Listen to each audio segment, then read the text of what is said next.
I'm Mark from LiveWell CPAP and Medical Supply. Today we're going to be going over the Respironics Dream Station.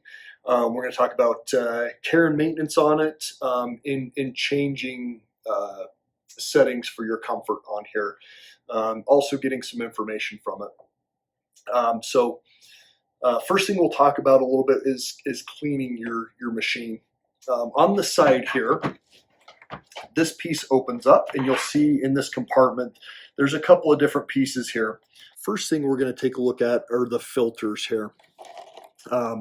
These filters, and there are two of them there. It looks like there's one on top, one on the bottom. So if I pull this out, this is going to pop out.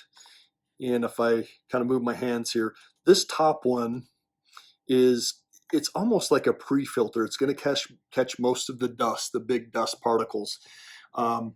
I would recommend rinsing this out. If you flip it upside down, just run water right over here. That will get all the dust out. I do it about every 2 weeks. This particular filter, this bottom filter, is going to get dirty. It's a lot like your furnace filter at home. Check it every 2 weeks. If it still looks okay, it's probably just fine and you can keep going with it. But you can change that out every 2 weeks. Insurance will cover one of these every 2 weeks. They just go together like this. Bottom filter, and they have a bit of a spring type of piece right here on the side, and it's going to slide right in there. And then this goes down over the top there. This, you'll notice also on here, this does have an SD card that records everything in here. These will have modems on there, and the modem will call out every day, so your doctor will get that data. I'll also get that data, and that's what I use to follow up when I give you a call and check in and make sure everything's looking okay. But if your doctor does ask you to take this SD card in, it's just spring loaded, press it in. This is gonna pull out here, and you just take that into your dock. Although the modem does make that a little bit obsolete, the SD card is to just kind of as a backup there. Next part as far as cleaning goes is your humidifier. And this piece will open up here. If you pull back, it's spring loaded. Take the top of your tube here and just kind of pull it open. This will open up inside, and you'll notice you've got your humidifier chamber very open in here, and you'll just pour the water right down in here. With your humidifier, you do want to use distilled water. You'll notice there's a fill line right in here. You want to fill that up every night. You will go through that water pretty quickly, and it's just because the humidifier is very effective. It's giving a lot of humidity to you as you're wearing it. So check it every night. You'll probably need to fill that every night. It's just going to go back in here. Now the manufacturer, in the morning, the manufacturer says to open this up, drain the water out, and let it air dry. You can do that. Some people worry a little bit about, wasting water. So if you want to pop it open, let it open and air dry, and then top it off, that's also kind of up to you on how you'd like to do that.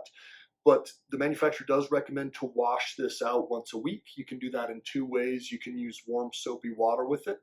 A lot of times I'll tell people just take a lot of this stuff in the shower with you. It's easy to do. It makes it so it's just something you're doing daily anyway. In this case, you want to do it once a week, every 2 weeks on your filter. But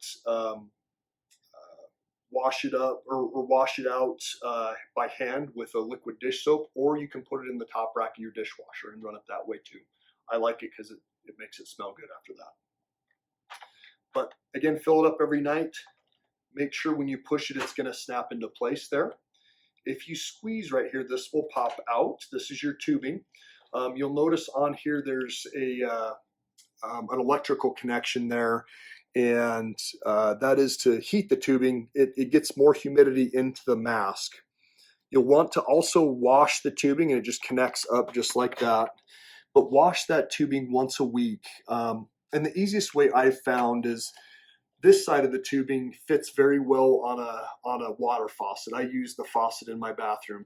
If you put a squeeze of dish soap right down there, and then hook it up to the faucet, turn the water on, and let the water pressure run it through. It gets all the suds out. And then hang it up on a towel rack to dry. I've got some glass around my shower that I hang mine up on, and it will drip dry and air dry. If you are concerned if there's a little bit of water left over in the tube, nice thing about the Phillips is you can hit start, and just kind of let it run. And it'll blow some of that water out there if you're worried about any excess water in there. And they did, it just hit stop to turn that off. That's it for cleaning. When you do check out, our customer service rep will give you all of these in a written form, and I'll also after this video is over, I'll also go over that with you in your setup, in your fitting today. Next part we'll go over kind of the function of the machine. It is pretty simple. I always tell people it can be as simple as you want it, or it can be as in-depth as you want it. Your start and stop button is right up here. This is your pressure. Once it's going to turn it on, you'll notice it's going to pop up with the pressure. This is set by your doctor, and that can be changed. A lot of times your doctor will write us a prescription, and we can change that online and to better fit your needs as far as what you're needing to keep your airway open. Over here, you'll notice there's two settings on there. One is your tube temperature, and one is your, so the tube temperature is up the top. One is the percentage of relative humidity. And to change those, you'll want to change those to your comfort. And I have people that are on 0 and 0, and that they feel that's comfortable. I have people that are on 5 and 5. Usually I set most people up on a 4 on the bottom, a 3 on the top. And the way to change that is you have to have the pressure on. So pressure's going right here. I have my thumb over the tube, so it's not quite so loud. But to change it, just twist the dial either up or down to the one that you want to change. Push the dial to unlock it, change it, and lock it back in. You'll notice I just went up from a 3 to a 4 there. To put it in perspective, if you want more humidity, either one of these going higher is going to give you more humidity. But usually what I'll tell people is start by increasing the percentage of relative humidity. So the humidity is this piece right here. It goes up to 5. If you max that out at 5 and you still need more humidity, then increase the tube temperature. My kind of running joke that I have is, if you're having dreams you're in the swamplands of Louisiana in August, turn that top tube temperature down. And that is a comfort setting for you. Just remember, as you go cooler on the air, you're getting less humidity. But again, it's whatever comfortable, whatever works. Typically, the question I get is, how do I know if I have enough humidity?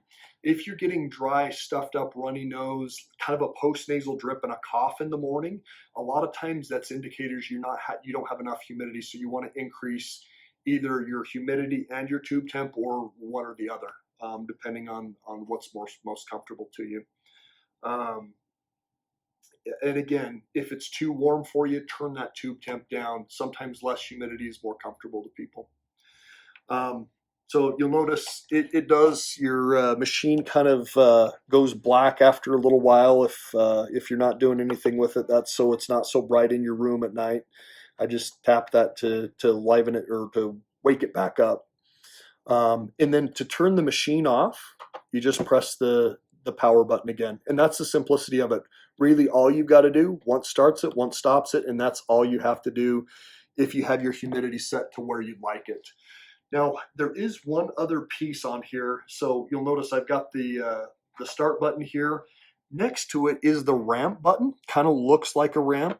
What ramp is designed to do is it's designed to start the pressure low, and then as over a period of fixed time that you'll choose, and I'll show you in just a little bit where that is, it will work up to your fixed pressure.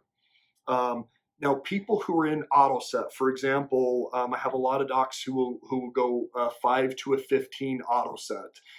In that case, you're staying low until the machine senses that you need more pressure, and then the pressure will go up. In that case, ramp may not be very helpful to you. But let me give you an example. So for me, I'm on a pressure of 12 at home.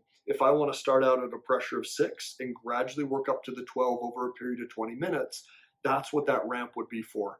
But people who are on an auto set like 5 to 15, you're going to stay at 5, so very low, until your airway is closing off, and the pressure will go up to open your airway up. And in that case, the ramp probably won't be much of much help to you. But you do have that ramp button there, and we can always activate that. I'm going to turn the pressure off again. And then I'm going to walk you through some of the menus on here. And you'll notice I had a patient tell me once, and I really like the analogy. This is a lot like your mouse. So if you twist this, it kind of takes you through, and you can click it too, kind of like a mouse on a screen. Um, but the first thing that we see, and I'll kind of go back out here. But the first thing we see is your info menu. You have your preheat menu, and I'll go over each one of these. My provider and my setup. Under my info, if you click on it, it's going to give you different bits of information on here. Now you also have what's called a Dreammapper app, and I really like the Dreammapper app. You can Bluetooth it to your machine, and it will take you through all of this data that you're about to see, but it gives you a little bit more depth in the detail that you get. So you've got therapy hours. We have probably already talked about there's certain insurances out there that will require you to use your machine for a certain amount of time, so they'll pay for it. And every insurance is just a little bit different. So Medicare is kind of the guiding, is what everybody goes by typically. And usually what they want to see is in the first 90 days, they just want one 30-day window of where you're using it for more than 4 hours. 21 out of the 30 days, it's 70%. But we'll talk about that. I'm sure we've talked about that in the setup. But this will give you your usage hours, and it gives you a 1 day, a 7-day average, and then a 30-day. I'm going to wake it back up there. So just usage to give you an idea. AHI is how many times you stop breathing an hour. And what we want, the eventual goal is to get this below 5.0. And you actually may be below a 1. You may see like a 0.4. That was mine this morning. But sometimes it takes a few pressure changes from your doctor to get that where we want that to see. So I wouldn't be too terribly worried if it's higher than 5 starting out.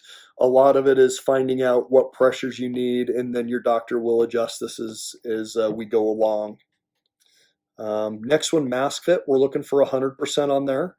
And ultimately, as your pressure varies, especially if you're on a high variability of auto set, you may start out at a 5, and the mask may seat very well at a 5. But as that pressure goes up, you'll need to snug it down. And we've probably already talked a little bit about mask fit and how to adjust that. But we're looking for 100% mask fit on that particular piece of data right there. Periodic breathing, I always tell everybody to completely ignore this. It is normal to have 1 or 2% on there. A lot of it, I always tell people it gets into sleep nerdery. But typically I just ignore it unless you see like a high percentage on there, 30, 40%, and then give me a call and we'll take a look at it, and it may be something that your doctor needs to know, and we'll usually fax that over to them with the download. Next one, 90th percentile pressure. So this is typically for people who are not on a fixed pressure that, as I mentioned, the variability of auto. So again, I'm going to use 5 to 15 here. We know this number wouldn't be below 5. It's not going to be above 15, but it's going to tell us what pressure gets rid of most of your respiratory events. And it's kind of it's a good data point for your doctor to have so they know where to change those pressures. Next one talks about Dreammapper. That's that app I had mentioned for Philips, and it's both for Apple and Android. You can find it in Google Play or the App Store. And the next two screens talk a little bit about that. And then anytime you see this big arrow, and you can kind of see there's a bunch of dots in there with the main arrow, that gets you out to your main menu. Now the next one over is preheat.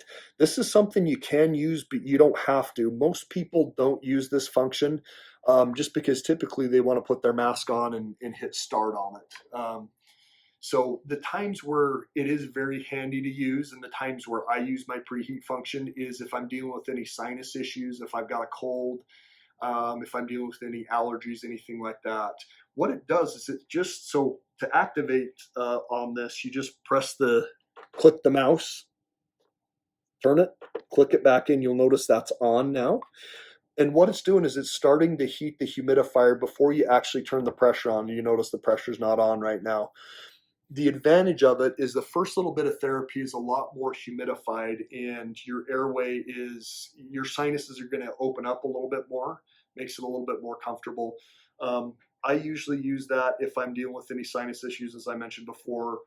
Um, but again, you don't have to use this because anytime the pressure is on, your humidifier is heating if you've got it set to heat. So um, if you haven't turned this off, or I'm sorry, if you haven't started your machine in 20 minutes after you've activated this, it will automatically shut off. So it's not going to overheat on you. And you can always shut it off by clicking the mouse again, turning it, and locking it back in and just turning it off there. And you will notice it does leave that a little bit warm. In the morning, your humidifier will be a little bit warm, and that's normal. It's just the how it humidifies the air that you're breathing for your therapy. Next one over, my provider. Not a lot in here. There's software versions, serial numbers, stuff that you probably won't care too much about. Although there is one piece on here. It's called the send receive function. What it is so for example, if I get an order from your doctor to change that pressure, I will send that out over, I can send it out over the internet. With the Philips machine, the day after, so about an hour after you take your mask off, the next day is when that pressure will change or when the setting will change. But if you don't want to wait for that setting to change, you can go in and click on the send receive. It's going to give me an error right now because this particular machine's new. It's not connected to anything, but it will look for any changes in your prescription and bring them down into the machine and change those immediately. It also pushes data out to me if there's something that we want to see that was the previous night that hasn't uploaded. I'm going to close it there. So that's really everything in my provider that would be of interest to you or you would use. Under my setup, the first two are the ramp settings, and we kind of talked a little bit about ramp. People who are on a higher fixed setting, it can be kind of handy. And the way you change this, and you notice I've got it set from a 5 to 15, so 5 is the highest it will go. But you just click on it, turn it, click on it again, but it's going to start at 4 if you press that ramp button, and it will take 30 minutes to go to a 5 the way it's set up right now. But you can change that, and again, people who are start out at a lower on an auto set, it's probably not going to be too helpful, but it is there for your option. Flex. A lot of times I will have this turned off. What flex is when you exhale, the pressure will dip a little bit. And the reason for that is to kind of get you a little bit more comfortable to start out with. But a lot of times I have noticed if you're starting on that lower auto set, it's going to cause more respiratory events. So usually I will start with that off, and then down the road, if we need it, we can activate it. Next one over after that, heated tube. This is locked in. A lot of times people think this is the way to change your humidity settings. Remember, you have to have your pressure on to change those humidity settings. When you turn the pressure on, it gives you the 2 numbers on the side, and that's how you change that. All this is saying is it's the type of humidity, and because the tube is locked in, it has that little lock in there. Next one over is the mask type. Most masks on the market are a number 1. This is just basically settings for the type of mask from the manufacturer. Tube type, again, locked in. It's a 15 millimeter heated. Languages is defaulted to English. It looks like you can get German on there. And there's the British flag on there. I'm not sure why that's different, but you have English or Spanish. Next one over, the modem is on. So this is the modem on the side here that pulls out. It's not something that you have to connect to your Wi-Fi. It's basically I set that up to where it will automatically connect to you and to your doctor. So I can tag your doctor on it so they can see that. If for some reason your doctor is like a primary care physician that has ordered CPAP for you, we can always download those and we can send those out to the doctor so they have that data. We can also send that to you if you're interested, but you can also get a lot of that data through your app.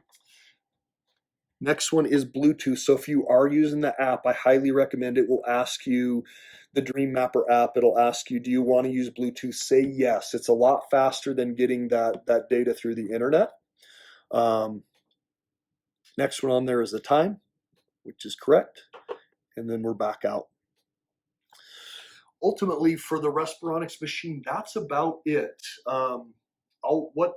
Typically now what we'll do is while you've been watching this, I'll go through and get you set up to where we've got our long-term follow-up for you and getting your order ready, etc. on here.